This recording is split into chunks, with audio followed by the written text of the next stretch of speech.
Good afternoon. Thank you so much for joining today's global conversation. I am absolutely thrilled and excited to be speaking with Tim Gordon today. It's an exciting subject, one which we could talk about for hours, but we only have 1 hour. But we'll see how much ground we can cover on it. Just to give you a quick bit of background on Tim, he co-founded Best Practice in AI in 2018.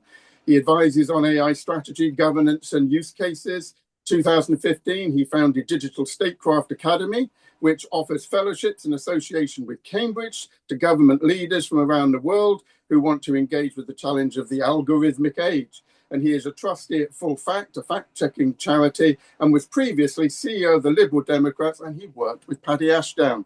So I'm sure the great work of Paddy will come into our conversation today too. So welcome, Tim, and thank you so much for your time.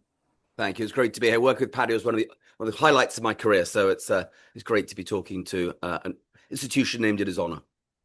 Excellent. That's absolutely fantastic. So I'm sure our conversation today will walk across many spheres. So I'll eagerly kick off because we've already had some wonderful questions come in from the audience. So really, I suppose where I want to probably start is need and necessity and what people see as perceived need. And the boardrooms and governments of Europe and the UK are under heavy pressure to adopt AI quickly. Yet the most frontier capability sits with just a handful of global technology firms.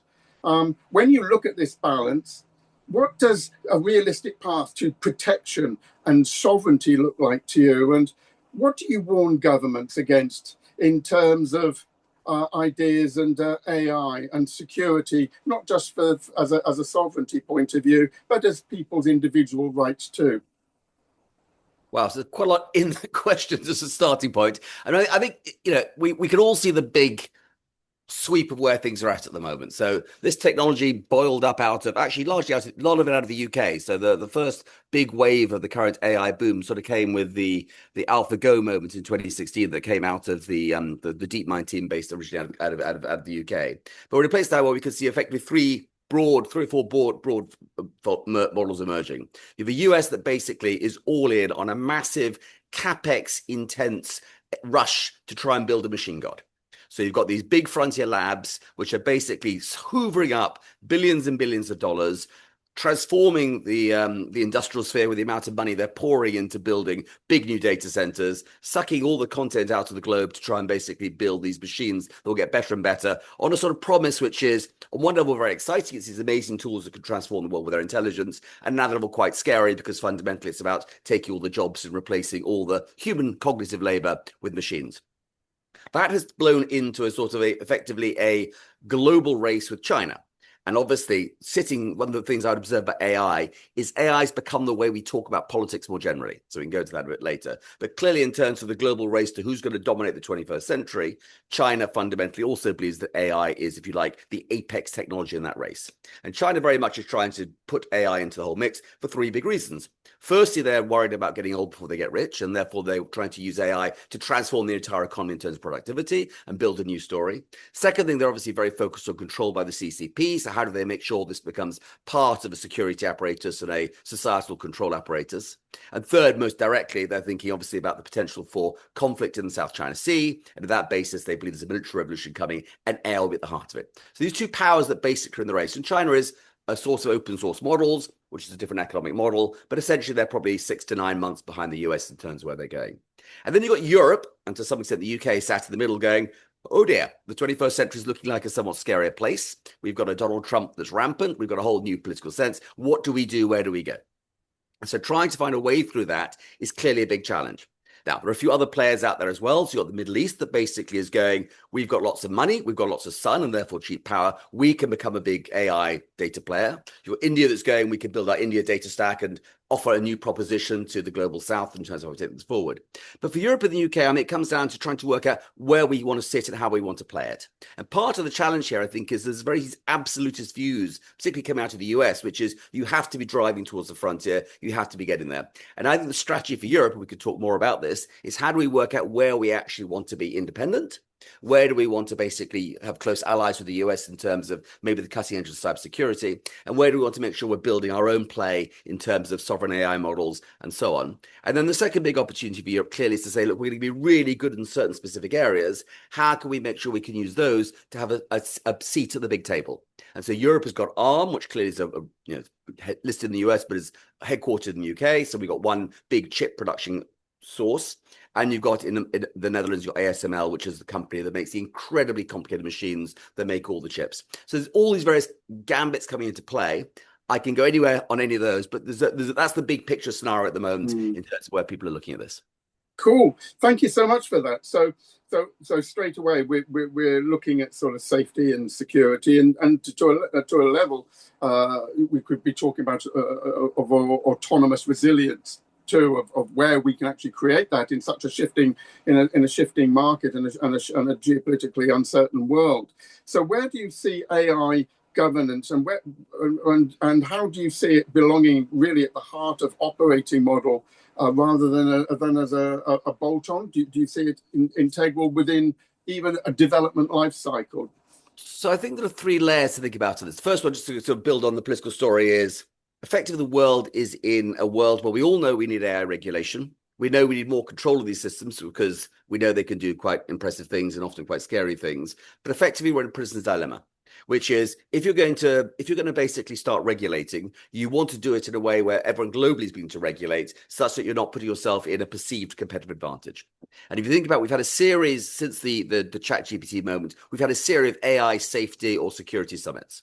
The first one in Bletchley Park that came up shortly after ChatGPT launched. Effectively, the underlying message was the robot's going to eat us. We're scared about the robots. How can we do something about that together? If you look at the summit we had last year in Paris, effectively the world has shifted to, we're scared the Americans are going to eat us. How do we make sure we don't do anything too silly? And so you're a place where Europe has effectively has created the EU AI Act, which, by the way, was started well before ChatGPT came out. So it's been slightly misplaced and sidelined by some technology shifts. But Europe has built quite a strong sense of what EU AI Act could look like in terms of what AI regulation would be. But they're very scared to implement it because they're worried about falling behind competitively and the impact that will have on industry and society and defense and so on. And so they're clearly resigning from that. You've got America where increasingly the US kind of realize it probably needs to do something, but the the Trump administration especially is very much of a view that any type of regulation is bad. It holds back America's need to dominate the world in terms of using AI to get to the right sort of place. Now, the challenge there, of course, is twofold. First, you've got all the individual states bubbling up with, we'd like to do this, we'd like to do that. And there's a sort of to and fro between the federal level and the state level in terms of what regulation you might have. And then secondly, the sheer power of these models, most famously recently, the Mythos model, which is very good at doing sort of cyber hacking in one sort or another, means that America has been almost forced into beginning to essentially regulate almost by random response to what's coming up in terms of the process.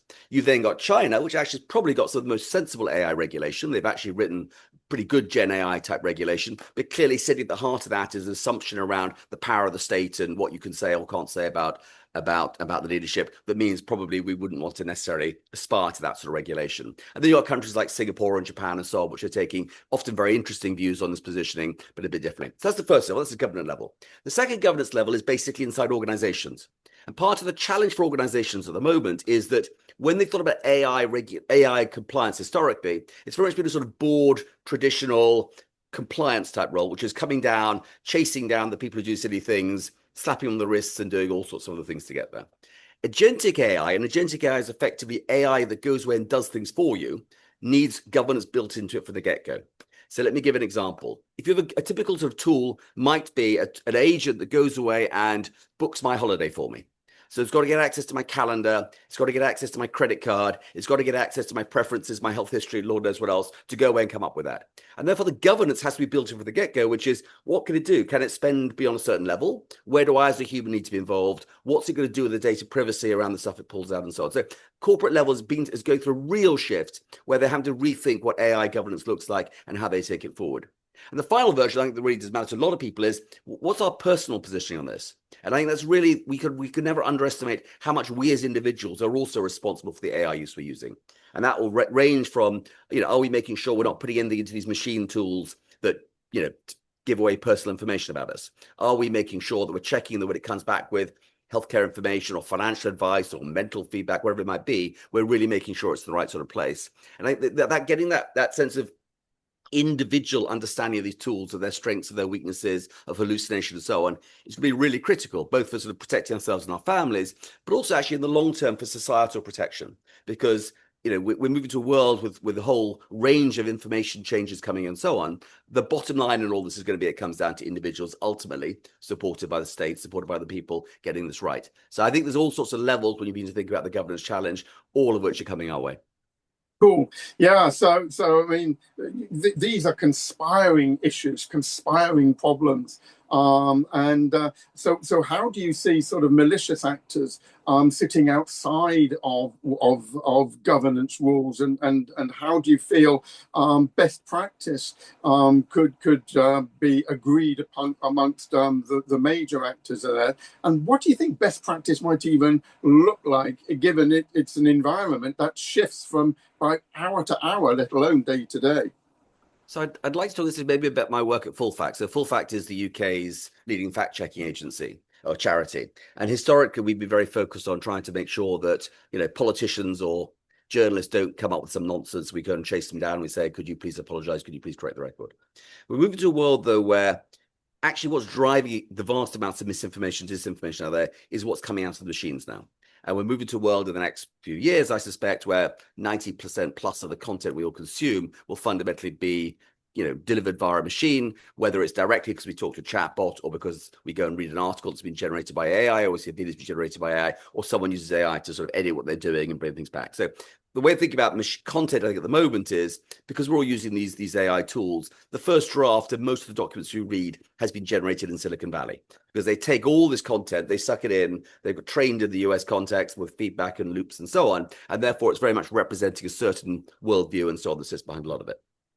But going beyond that, you're in a place now where increasingly we're now have to start trying to fact check what these mean. And these hallucination basically is these models come up with an answer, whether it's right, whether it's wrong. They're not truth engines, they're hallucinating often. We're increasingly finding, how do we make sure we can begin to support people in that process? And you're moving from a world where misinformation or disinformation might have been an isolated outbreak. Some politician misspoke, there was some idiot who said something on social media, to a world where actually you have to assume most of what you read probably has not been properly fact checked, and therefore there are real risks involved. And what you're seeing out there, we're seeing is twofold. One is sitting behind the content that sits behind a lot of these tools is increasingly farmed from funny places. So at Full Fact, we're building an index now to track who does this well, who does it badly. And I'll give you an example where you ask a political question. The first time the question is answered on one of these tools, it might refer to the Guardian as the underlying source. You go back 4 or 5 days later and ask the same question, and it might refer to a content farm in Italy. So effectively, there are people who are now beginning to find all sorts of clever ways to game these systems, to game these platforms to get there. And at the furthest extreme, you've got the Russians who've been building an entire network of news sites and fake Wikipedia and so on to basically feed into the machine learning models their agenda around Ukraine, their agenda around a series of political points. So these levels of things are beginning to exacerbate into directions. And therefore, when you come back to best practice, well, the answer is clearly there's some rules of what the state should do and what the state should be thinking about. There's some whole series of things about regulation in terms of how we interact with these firms. There's what corporates need to do, but ultimately it's going to come down to what we as individuals working together in a community can begin to get clarity on in terms of being reassured about information. Cool. I know that you sort of, again, emphasize the need to prepare these, because if we're talking about hallucinations, we're talking about misinformation, we're talking about disinformation. At the end of the day, of course, artificial intelligence, of course, isn't intelligent. And that alone can also cause issues with trust. And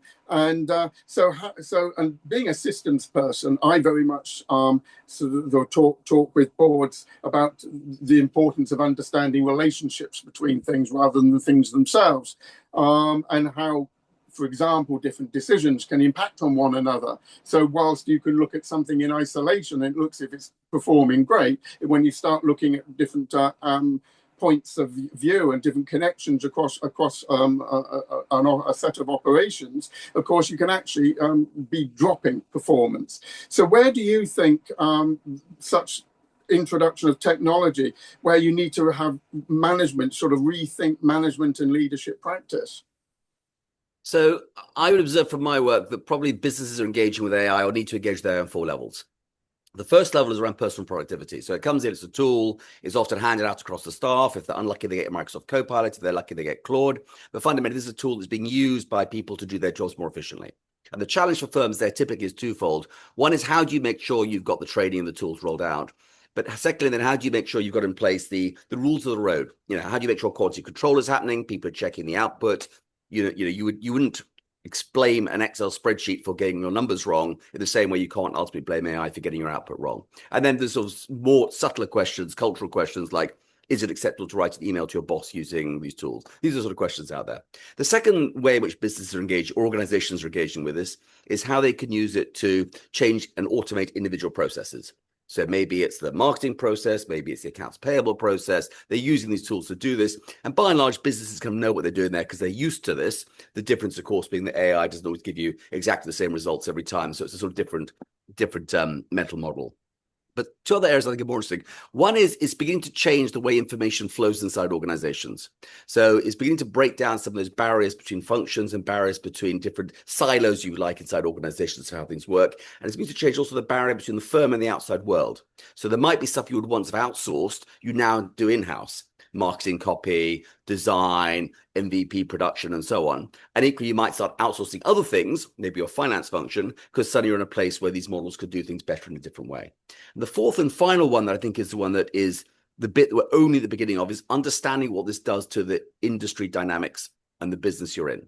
So think of the UK. The UK's economy, if you think about the UK's competitive strength, is basically marketing and education and law and consulting and so on. The UK's competitive strength is arguing well in English.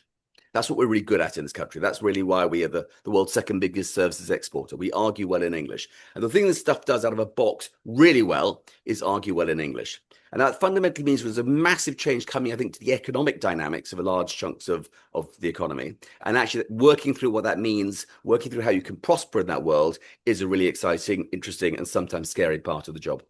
Yeah, so that's really interesting how you see AI actually helping to break down silos and make information flows which are currently vertical and not horizontal. So missing out whole sections of a possible workforce and that experience, and which rather sort of leads me on to thinking about Paddy Ashdown, because he was a great believer in obviously empowering citizens and individuals to be the very best that they can. And you'll probably know this, of course, that he had his famous third law, which was in the modern age where everything is connected. The most important thing about what you can do is what you can do with others. So how do you see AI sort of fitting with this empowerment and helping people actually work better with others?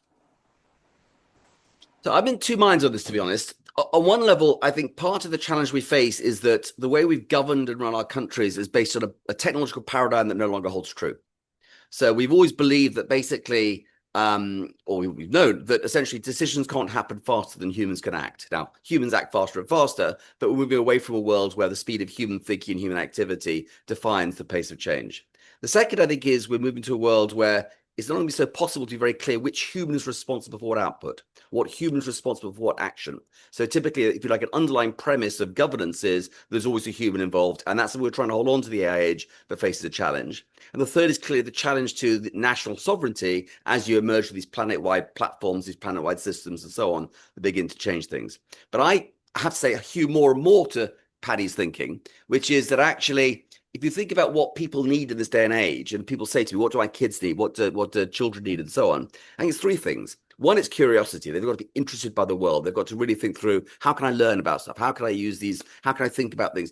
In many ways with AI, the questions become more important than the answers, because AI could generate any number of answers. Knowing what questions to ask and when to stop asking questions becomes a really key part of the mix of skills. So curiosity is number one. Secondly, people need a really clear sense of why they're there. What's their ethical positioning? Why are they in the room? Why are they doing what they're doing? Because a sense of purpose, a sense of which Paddy had in spades, is something that's really going to be an important part of putting things together and making things go forward. But the third and final one, I think, is going to be possibly one of the defining differences, is going to be a sense of agency. Do I have a sense as a human being that I can go out there and make change possible? AI unlocks unbelievable opportunities for people to go out there and start new businesses, amazing ways to speed up the work they're doing. And they also do all sorts of things that weren't even, you couldn't imagine before. The idea of a 1 or 2 person firm becomes a reality in a way it wasn't before. But actually having a belief you've got the agency becomes one of the real limiting factors in this day and age. And clearly that comes from education. It comes from the support people get from the community around them. It comes from the support they get from the governing structures and so on. And so I think part of how we think through where this goes is, how do we give people that sense of agency? And you go back to sort of Paddy's ideas around how you empower individuals to be as strong as they can be, but you can't do that outside a community that works with them. And the idea that the individual community together is what creates the power. That, to my mind, is the sort of skill we're really going to have to focus on again, because it's empowering individuals and making people believe they could use this as a positive opportunity is the opportunity here. If people think they've got no power, if people think they've got no ability to change the trajectory of this, then it's going to become a self-fulfilling crisis, and actually that way lies quite a dark spiral in terms of where society could go. Cool. So really what we're probably looking at is actually where education, where knowledge, where the attainment of knowledge also needs to be much more transdisciplinary. Because if people are going to be able to work together better, they're going to be able to speed things up, because AI can certainly speed things up, but you've also got to measure and understand what you're getting back. Is it right? Does it actually clash with something else? And you've still got to be able to make human judgments of expertise under uncertainty. So is it possible that from an operating point of view, you actually need just as many, if not more people with levels of transdisciplinary expertise, or people who can translate between different levels of expertise to ensure that the speed happening isn't actually driving an organization, a person or people rapidly in the wrong direction? So your question, do you think AI will lead to more jobs, not less? Is that your question? Could it actually, as a shift in types of jobs? Yeah, absolutely. To ensure that just because AI is so much faster, you're not being driven in the wrong direction. You still have to have expertise and translations between disciplines. So clearly, if you can take the cost of doing something down massively, and you're obsessed about the cost of doing that thing directly, so AI is really good at replacing tasks. Doesn't replace jobs. And if those tasks can be done at far greater speed, then you'll end up in a place where probably you will need more people. So the canonical example of this is radiographers. So back in 2016, very senior AI experts said we won't need radiographers in 10 years' time, because essentially the machines can read those images better, faster, quicker, and more accurately, and therefore we won't need more radiographers. Now, actually, the machines probably are better often at reading many, not always, but they're definitely competitive in terms of reading those images without needing all the training. But we're short on radiographers, and the radiographers, we've probably got more of them, but we're still short of them. And actually, they're better paid than they were before. And that's because actually it turns out that the job of being a radiographer partly is around looking at screen images and so on. But a huge amount of it is, to your point, is the judgment around what matters, what doesn't matter. It's the ability to communicate with the patient. It's the ability to reach out into the wider organization and make sure that patient can then be funneled through, get the right treatment and so on. And so we've actually got to a place where, because you take the cost of one aspect of a job down massively and you speed things up, you create more pressure on the other bits in terms of, I can now process twice as many patients, therefore I need more people. So I think you're very right. There are all sorts of places where this is beginning to have an impact going forward. I always have a slight caveat on this, which is what I think of as a sort of the Kasparov window. And so the first great human being who was beaten by AI was Garry Kasparov. So 1997 or something, he played, Deep Blue, the IBM machine, and it basically beat him. And he was a bit grumpy at first. But then he went away and said, actually, there's a really deep insight here, which is human plus machine is better than machine on its own or human on its own. So he coined this term of centaurs, which are humans plus machines are fundamentally the most productive things out there, and they'll beat everything else. And for 20 years, he was totally right. 2017 or something, AlphaGo version something or other, they started playing chess against itself. 48 hours later, it was a machine that could basically destroy everything else out there.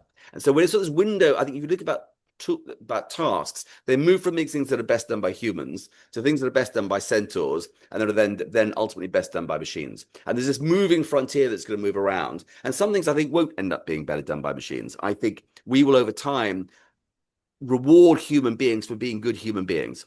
So if you think about, we used to pay humans for physical labor. We've mostly moved away from that, not entirely, but mostly moved away. We now reward them for cognitive labor. I think at some stage we're going to reward people for emotional labor, for being people who care, people who work with other human beings. So there's a whole raft of people in our society who are woefully underpaid and undersupported. So carers, people who do those sorts of jobs, I think they may end up being some of the real winners of the coming generation.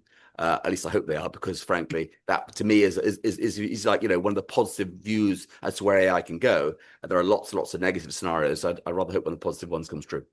Yeah. So where are most boards and executive teams today on this journey? Are they still treating sort of AI as a regulatory risk issue? Are they seeing it as a great opportunity? What sort of, to drive performance? And what examples do you think you're probably coming across where it genuinely shapes for the better strategy and their operating models? So look, they're all, I mentioned before, the four ways in which AI is being used to transform business. The personal productivity, you're taking individual processes and essentially digitizing them. You're being to change the way information flows inside the organization. And then fundamentally, you're revisiting the industry. And I think most businesses are well down the track on number one. Often that's, as I say, there's people stuck with Copilot and for them, but beyond that, that's beginning to flow through. More and more companies are beginning to say, we changed some processes, here's evidence of us doing this. And so banks and so on will be out there talking about it. I think the next two phases, people are only just beginning to sort of grasp at and haven't really grabbed. So I started my career in the newspaper industry, the Financial Times. The internet came along in the late 90s. It probably took 20 years for the newspaper industry to get to a place where they're pretty sure that subscriptions were the way to monetize, the way to survive commercially. And then AI came along and suddenly they're in a new crisis. So I think it takes longer than people think to really go through those big changes, even though those big changes will probably be bigger over time than they would have been before. In terms of the sort of governance that kind of flows then from that, they're in a place at the moment where they're thinking through, okay, we can rely on HR probably to deal with some of the personal productivity issues. It's ultimately about training. How do we get the training in place and so on? I don't think, and boards, I think if you look at some of the recent sort of research coming out, is boards are typically quite excited about AI. Often, ironically, the least informed members of the board are the most excited because they think it's some magic pixie dust that will transform things, whereas the ones who know more may be a bit more skeptical and careful about where things are going to go. But what typically is the big blocker to this really moving forward is what's the state of the underlying systems, the underlying data, the underlying operating model of a firm. And so I always say to firms that, competitive advantage from AI doesn't actually come from using AI. Anyone can use AI. It's available on every screen. The real competitive advantage comes from being in a position to use AI. So have you set up your internal governance? Have you set up your internal data systems? Have you set up the ability to access this stuff? And if you can do that well, then AI gives you an amazing competitive advantage that you can then speed things up. But getting all that stuff done is hard. It's expensive. It takes time. And if you've got all that right, you're probably in a good place already, such that AI will maybe add a proportional flow on top of that. And then in terms of governance, I think there's a conversation that's happening at board level. Not all organizations yet have someone who's clearly designatedly responsible for it. That's changing as we go forward. But I don't think there's a board meeting where people aren't talking about AI. Sometimes that's well informed. Sometimes it's less well informed. Yeah, I mean, you've raised so many really important points there. I mean, one of the major sort of risks for any organization, of course, is what is the structure actually underneath the site? What's actually going on there? You can be making great decisions, doing things, but if the underlying structure is fragile, then you're just going to continue destroying value underneath until you finally see it on the books, and you finally see it in depletion of your operations. And I wonder how much that sort of fear of also missing out can also impact on organizations and boardrooms. And what I mean by that is and you said about the magical pixie dust and that shock and awe, the awe of AI. And I wonder how much people and boardrooms are susceptible to marketing spin. For example, do you know the AI we produce is so dangerous we daren't release it? And you can just hear people going, if it's that dangerous, I want it. Because the first thing that happened, of course, was that if you look at sort of corporate valuations of companies that bring out those sort of comments, it's sort of like double in value overnight. So how much is awe, and how much are boardrooms beginning to see through the awe and start understanding what is it we actually need to measure and understand quicker? And if you're measuring the wrong stuff, you're just going to measure the wrong stuff quicker.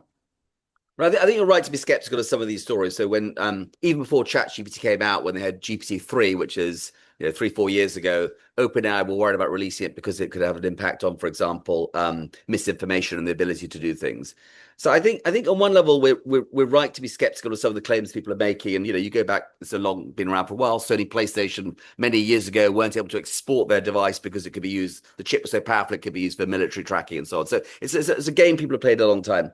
That said, I also think there's an element whereby people are no longer so shocked or stunned by, oh, it can turn up, it can generate a picture, or it can do this. We're now very blasé about the unbelievable shifts we've had in the past few years. And I still go through a phase where every 6-9 months I can drop my drawer on MMA. So I personally have never coded anything in my entire life until January, February this year when Anthropic's Claude tool came along, and suddenly I found myself coding things. Now, there's a lot of middle-aged men like me basically spending the weekends, spending many, many hours coding so-called productivity tools that probably save them 5 minutes a week for the next 3 weeks before they get bored. But there's a sense actually of it is kind of amazing that I could take a picture and it can build a software tool that does precisely what my picture shows. This is I think we're underestimating how really big a shift that is. But I think what the barrier still is to switch from a tool that could do something very cleverly in a sort of triage type positioning to something you could reliably use in production across the firm. And so part of the challenge here is people get excited by this stuff, think they can then transform their entire business, and it will transform their business, but it will take time. I always sort of think back to the dot-com boom. So when the dot-com bubble burst in 2000, 2001, huge amount to be spent on e-commerce, platforms to do this, platforms to do something else. But the punchline after going through these beautiful crafted pages was very often, thank you for finding your product. Here is our address. Please send a check. And actually, it took another 5, 6, 7, 8 years for Amazon, who'd miraculously raised money briefly before the thing went bust, to go and work out how to do online credit card ordering, how to do online returns, how to get the logistics right, how to change the processes. And they kept investing in all this stuff that sat around the technology. And 8 years later, 10 years later, they were the most powerful force in retail globally. And I think that's the sort of journey that people are on. And so when people say to me, I'm worried about my job, I just think the opportunity to be part of these sort of transformational journeys for the people who've got the agency, who are excited by it, who want to lead into it, are going to be hugely massive.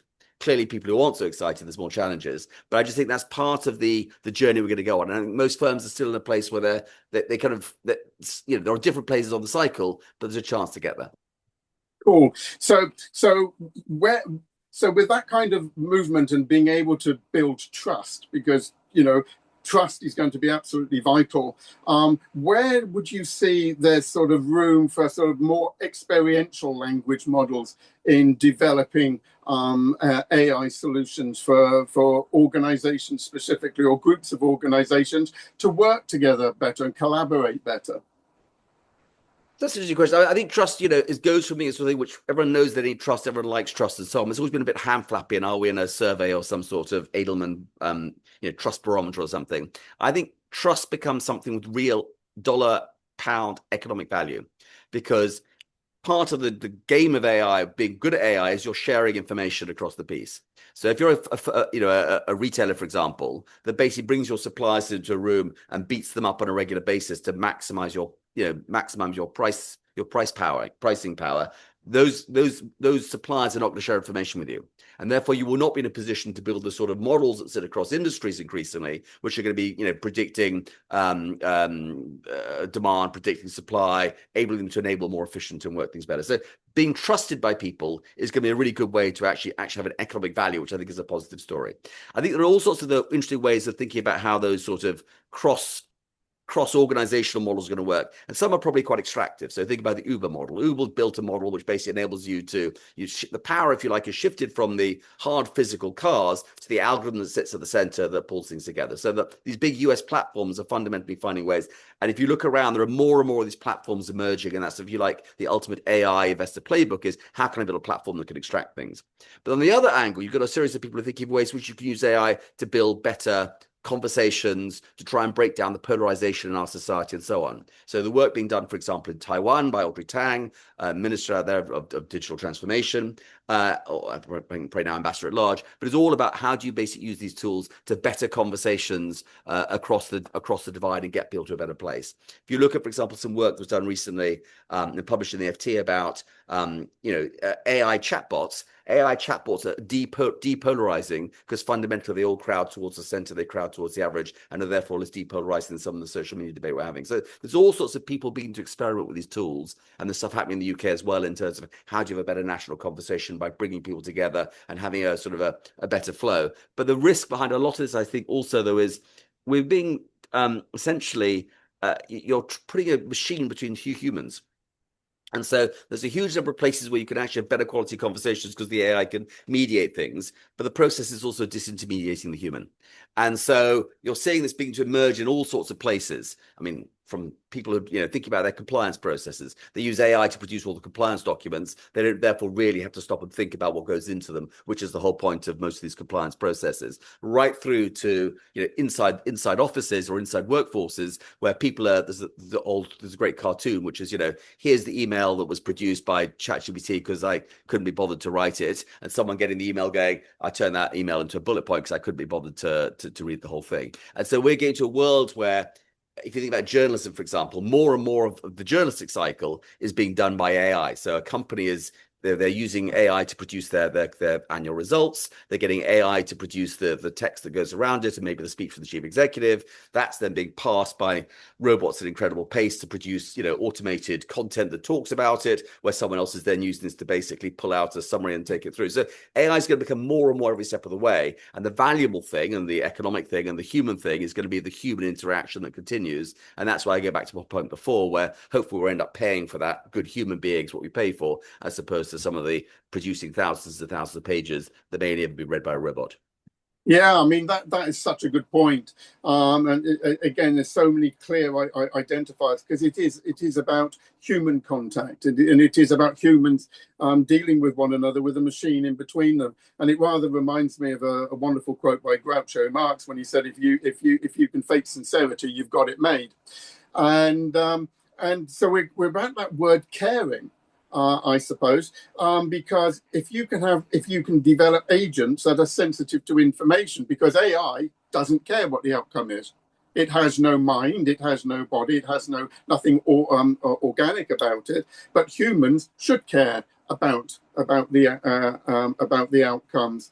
Can I pause you on that? Because part of the art of AI is actually what reward function you give it, and therefore, the sort of the typical, the one of the nightmare scenarios of AI is the so-called paperclip machine, whereby you create an AI factory's job is to produce as many paper clips as effectively as it can, and it then goes away and literally transforms the entire planet into a giant stripping process to turn everything into a paperclip, including sort of scarily the iron in people's bloods to make all paper clips. So I think part of the challenge here is also AI forces us sometimes to articulate what the point of a model is, what the point of a tool is, and done right, having the right conversations and so on, and this is where you need a broader variety of people who are part of the conversation, you could end up with a more positive result. One of my favorite examples of an AI gone wrong has been the tool that Amazon used many years ago, and probably in the previous decade, to go through CVs and work out who they should recruit. And the model kept on coming back with male engineers, maybe Southeast Asian engineers, but African Americans and women were pretty consistently biased against. Now, that clearly they couldn't get the model to work. And what clearly emerged was the training data, which is all decisions they've been making for the previous decade, had all basically been biased in that fashion. Now, that's the sort of thing of how terrible AI is. The real issue here is that's a huge opportunity done right. That's holding a mirror up to us and going, this is what your data tells you about the society. This is what data tells you about your organization. What should you be thinking about this in terms of how you make your decisions as human beings? And so I think some of this stuff around how we can use AI to improve society is not just about using the tools to be better at things. It's actually aimed us to look at ourselves in the mirror and go, that's what the maths is saying. It's not some bad apple who's recruiting only men and no women and so on. This is the hard maths of your organization. What does it mean you to be thinking about in terms of cultural change? And I think when you go through a lot of the stuff that comes out of AI in terms of the stuff we grumble about and complain about, it tells us something quite dark sometimes about what is and isn't going well in our society. And that's as much, I think, of an opportunity, really, as just using these tools to be more efficient or more productive or whatever else we might use them for. Brilliant. And that's a great segue onto the final question I would like to ask before we move on to our audience questions is, what current assumptions about AI do you wish more people would challenge? Well, that's a good question. I mean, I think one is the narratives at the moment are pretty bleak. And so you've got a narrative in the US, which is give us lots of money, we'll build these big machines, and then we'll take your job. And a few of us will be rich, but maybe we'll give you back some money in some sort of, probably not taxation, because that'd be a terrible thing. We might choose to distribute money in some sort of fashion that doesn't hurt their wallets. I think part of what we need is a sense of this thing is happening, and we have the ability as human beings to change where it's going. So we're the first generation to be impacted by AI. We're probably also the last generation who can have an impact on what AI does. And so think of this as the moment when the internal combustion engine came out. It's beginning of the 20th century. In the next 50 years, the internal combustion engine would kill millions of human beings, knocking them over the road, polluting them, being used in 2 world wars, etc. But at the same time, the generation had the chance to, over time, change how cars were driven. They decided, which side of the road you drive on. They mandated driving licenses. They mandated a whole set of rules of the road, and then was prepared to accept a Faustian pact with the motor car to get to a certain place. And I think to some extent we as a generation of the last generation who can be part of making that decision in terms of how these tools operate. And as I say, we're currently in a world which is all driven by these big powers and these big races towards capital and so on. I personally believe the next 2 or 3 years, 4 years, whatever, there will be some sort of financial crash around this, because clearly we're getting, there's a lot of hyperventilation going on, and this stuff takes longer to actually deliver economic return than expected. And, once something that's going in one direction will not keep going in one direction forever. So there will become a crash. And at that moment, I really hope that we use that, if we can't even now with our voting power and so on, to decide what the model will look like for the future. Because I think a lot of things will be on the table at that stage. I think things are on the table now, but at that moment, I think there'll be less of that sort of, hard driving pressure, particularly from the West, to get to a different place. And I think we should make sure we are ready to take advantage of that. Brilliant. Thank you so much for that. So I'll move on to, keeping an eye on the time, I'll move on to some questions from our wonderful, wonderful audience today. So I'll start at the top. Elisa Zendorfer asks, I would be interested in your views on NATO's stance on the dangers of cognitive warfare, and if you know of whether there are any current innovations in trying to mitigate it. So, I mean, there's a lot of conversation about this and lots of people running around worrying in great detail. I think the people who are best at this have actually been the Finns. And so Finland, a decade ago, decided that actually they were next to a rather big and occasionally ugly neighbor. And therefore, they need to think about how they built societal resilience against these things. And so effectively, they've spent a whole bunch of time training everyone from primary school teachers to journalists and so on in terms of thinking through how you think about effectively critical thinking. Who's sending this message? Why is it coming from? And so on. Now, the Finns are protected by 2 things. Clearly, they have a relatively hard to penetrate language. And this is prior to AI, which obviously gave them even more protection in terms of linguistic aspects of things. But I think that sort of mental model, which is, this is something that is critical to national security is key. So I've been a trustee at Full Fact for, 5-6 years or something. When I started out, it was very much explicitly about how do we make sure we have a better domestic political conversation? How do we make sure that politicians are, held up if they misspeak and so on?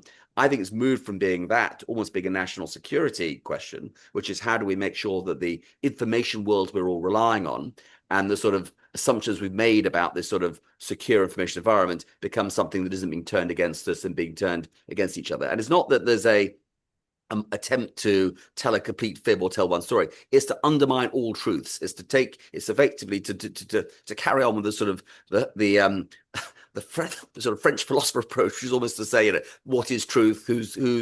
What, question everything.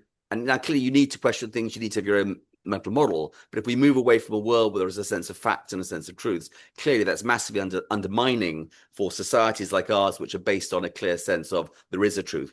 Everyone can have their own opinions and their own views and stuff, but there's still some underlying factual truths. And both combination of hallucination, affected by mistake, and bad actors are undermining that. So I think NATO is worrying about it, but there's always a slight issue here, which is, if governments say this is a fact, that's not a fact, that then plays into political polarization in different ways. But there's a whole bunch of people worrying about, building tech around this as well. So I've spent some time with Slovakian companies who are basically building tools to try and limit attacks on female politicians and so on. So there's stuff that's happening. And I think the most important thing is we're now aware of it and we're thinking about it. And that's probably the first step on the road to a better future. Thank you, Tim. Have a question now in from Linda Chong. What do you think of the government's ban on social media for children? I mean, I to some extent, I don't disagree with it per se, but I think one of the problems we have is we're busy chasing the symptoms of these problems down the road.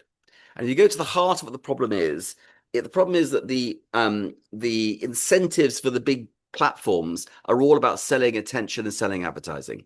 And therefore, they built these incredibly sophisticated machines around how do I sell time, how do I sell attention?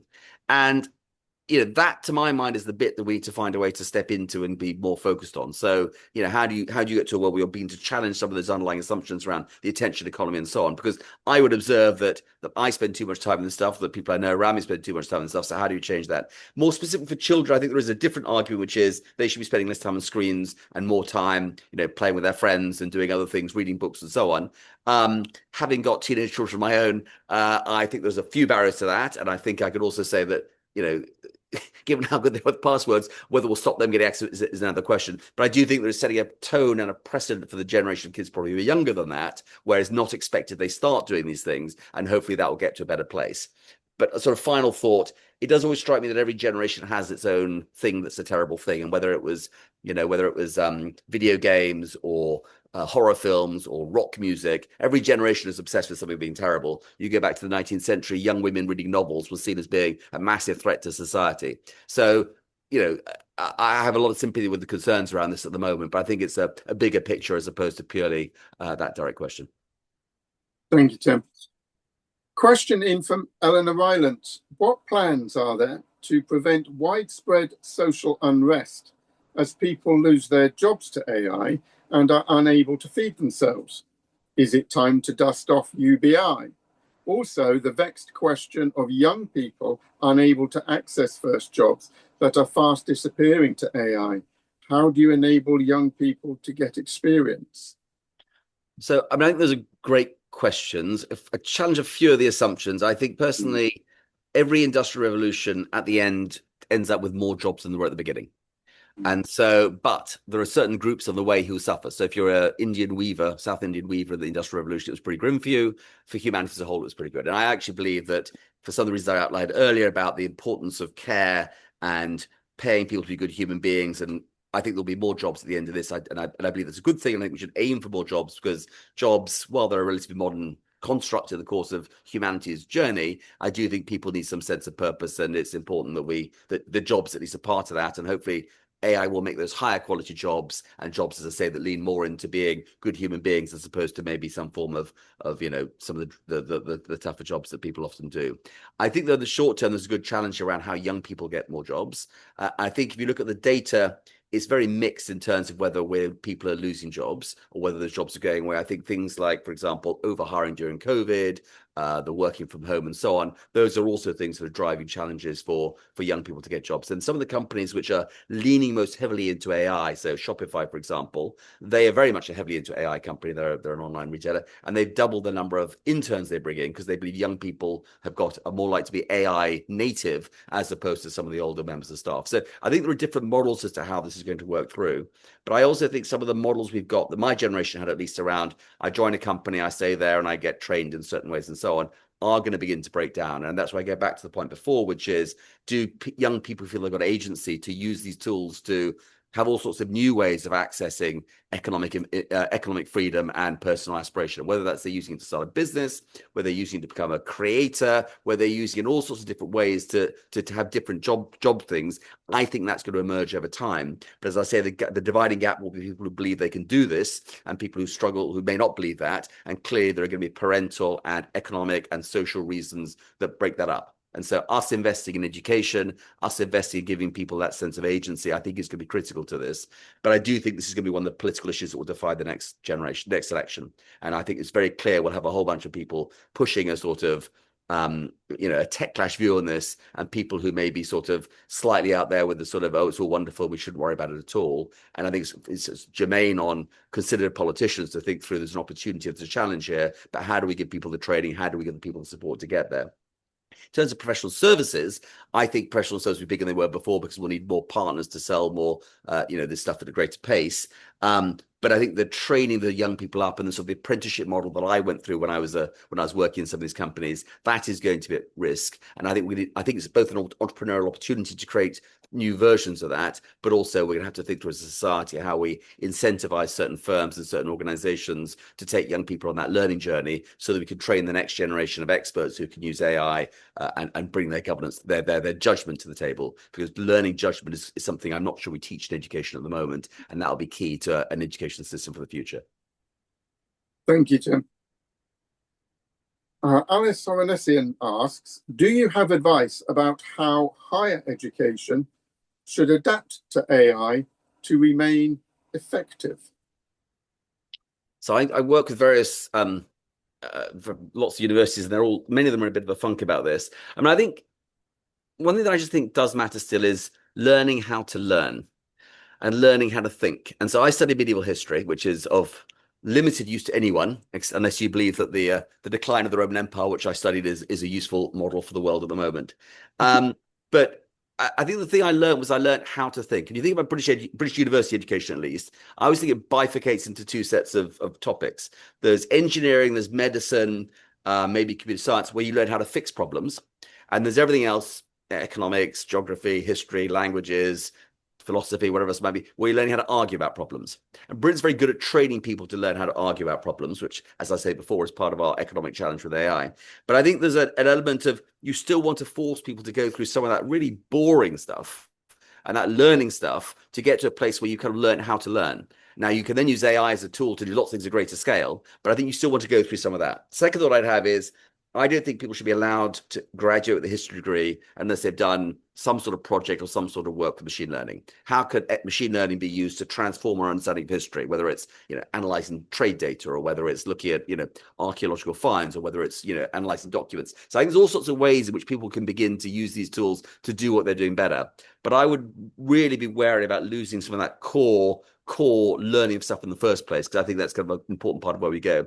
And the third thing is, I just think critical thinking is going to be the judgment, the sense of what's going right is critical. So when I use AI, and I sometimes teach people about AI, almost what I'm teaching half the time is the sort of critical thinking you get from medieval history, which is why is that scholar saying this, and what's going on in this space. And I think we all need a bit more of that, even as at the same time I think we need a bit of engineering as well to learn how to fix problems as opposed to just argue about them.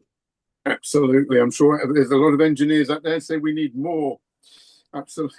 Robert Clegg asks, how best should the UK and our European partners balance the need for AI governance against the need to compete with the likes of China and the USA? There are both internal and external risks to consider, which appear to pull us in opposite directions. Well, they might do. I think part of the Europe and the UK's competitive advantage is going to be actually we kind of, if you put in place good governance, people will trust the outcomes, and that will give you a competitive advantage against someone who is basically just there to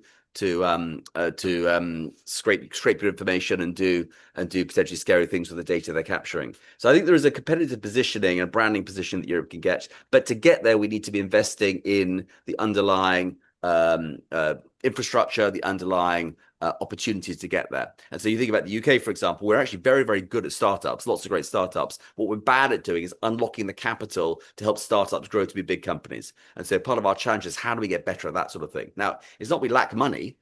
When you remember when the 2008 financial crisis ended, it turned out the people holding most of the bad US debt was sort of German Landesbank. I'm prepared to bet that when the internet, the AI bubble of whatever sort of comes down, we'll find there's a whole bunch of European people owning the debt that sits behind some failed data center. So it's more how do we take the capital that's in Europe and recycle it into into the European business. I do a podcast with INSEAD called The Age of Intelligence, and we just launched last week a podcast with Constantine about Oranje, who's the brother of the Dutch king, but is very focused on the European tech scene. And we talk a lot more about this. So as a sort of FYI and a small plug, forgive me, that's might be a good place to go next. Great. And so we've got 5 minutes left, and I've got some questions which have come in during our conversation. The first one is, should we Brits share our views and knowledge about AI with EU members? We have no voice in their decisions unless we rejoin. Should we go it alone or rejoin? So, it open.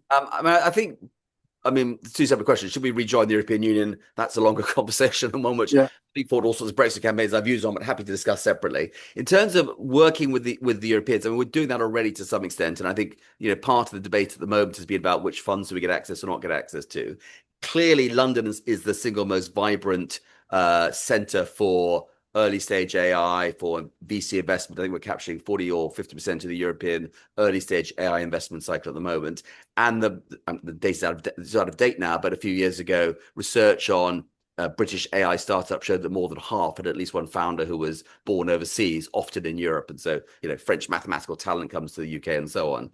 And clearly there should be an opportunity for, European companies to raise money in the UK, which they're doing, as a VC said. So there's a lot going on in the industrial sense. On a government level, it'd be good if there was more interaction and more conversation. I think that, the current government's trying to do more of that. And I know that's part of the sort of broader reset plan. So one would hope that we move towards a closer sense of Europe operating together in the space, because clearly, French power, British talent, Swedish entrepreneurial flair. There's a lot of big opportunities to be got from working more closely together. And also, clearly, as a thing, what people need is that is bigger market as possible to get access to. So the closer the Europeans can get to building a single digital market that hopefully we get access to in under not too unfavorable terms, that also gives everyone a real advantage. Thank you. So one quick last one. If I heard Tim correctly, he seemed to indicate that the EU was not fully implementing its regulations. If that is true, what would Tim suggest we should do here in the UK with regard to legislation / regulation? So the UK has got a very different approach to the European Union. The European Union has come up with a single AI Act that basically categorizes outcomes by whether they're high risk, low risk, medium risk, and so on. Some are banks, they're too high risk, and the others are judged in that fashion. But effectively, you've got one piece of regulation that sits across the entire space, like in some ways like a sort of product safety type regulation. The UK has basically said each individual sector should do the regulation of AI, and at the center we don't have nothing that holds it together. So in financial services, you need one set of regulation, and AI needs to be built into that, ditto healthcare, and so on and so forth. And broadly, I think that's probably the right direction of travel as AI gets further and further into the economy. What we're missing there probably is something at the very top that says, look, a tool that could be used for a media conversation might end up being used in financial services as well. So, for example, the risk that chatbots are probably giving more people financial advice now than IFAs are suggests there's some cross-cutting ways you should think about how it works. The other challenge in the UK clearly is that often you have the top level regulators got lots of talent, but we've got hundreds of regulators, and not all of those have necessarily the AI talent to be in a position to judge how it works better. So there are various ways you could think about that in terms of central talent pools out of the Turing Institute and so on. But I think the UK's got quite a distinct and potentially quite a good competitive advantage in terms of how it does its regulation. But I do think we need maybe a tiny bit more of a central sense of how the AI regulation should hook up across the pieces to get to a place that would fully reassure me. Brilliant. Excellent. Well, the algorithm clock of time is ringing the bell of destiny, so we have run out of time. I would just like to express everybody's gratitude for your time today, Tim. It's been enlightening, and it's been insightful, and it's been enjoyable. And thank you very, very much for this fantastic global conversation. And on a personal note, I look forward to catching up over a beer and continuing it. That'd be fabulous. Thank you. Thank you, everyone, for joining this call. And as I say, what an honor to be talking in a Paddy Ashdown themed group, because he was such an impressive and amazing man. Thank you. He was. Thank you very much.